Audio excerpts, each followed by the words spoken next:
We're continuing on with rule number 4, which is lists.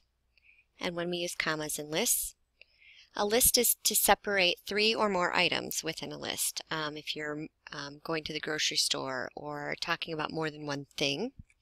So my example is, I bought scorpion and spider killer, a bug vacuum, and a broom with a 10-foot long handle. I'm making a list of 3 things that I purchased at the store. I use commas to separate those items. So I have 2 commas here, which means I'm going to need 2 proofs.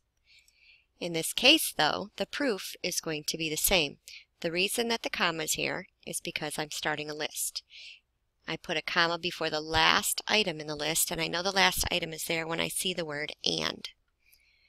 So now I want you to make a list of 3 things. It could be a list of 3 things that you like to do, that you did yesterday, a list of your animals, a list of any 3 things, and you're going to put your commas in there to separate them.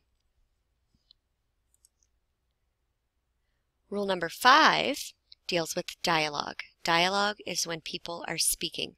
And this is really one of the hardest things because we're also looking at quotation marks when we look at dialogue. So we use quotation marks, or commas, to separate the speaker and his direct words. So it's easiest to look at an example. Mrs. Culleton is the speaker. And my direct words here are, no spider is living in my classroom. So I use a comma to separate who's speaking and what those direct words are. Mrs. Culleton emphasized, comma, and then I put quotation marks around the person speaking. And you can see that the period, and we're going to talk about how the period and the comma come before the quotation mark. Okay, so I've got a comma here. I need a proof, and my proof is that I have dialogue.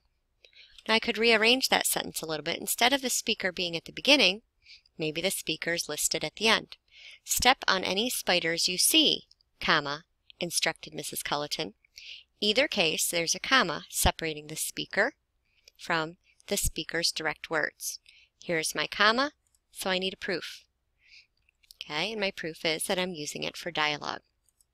And I talked about this up here, but you need to always make sure that the comma comes before the quotation mark. The comma comes before the quotation mark, and this is very evident when you're typing. It's very easy to tell, not so much when you're handwriting things, but it's very important that you keep your punctuation in the order in which it's supposed to be used.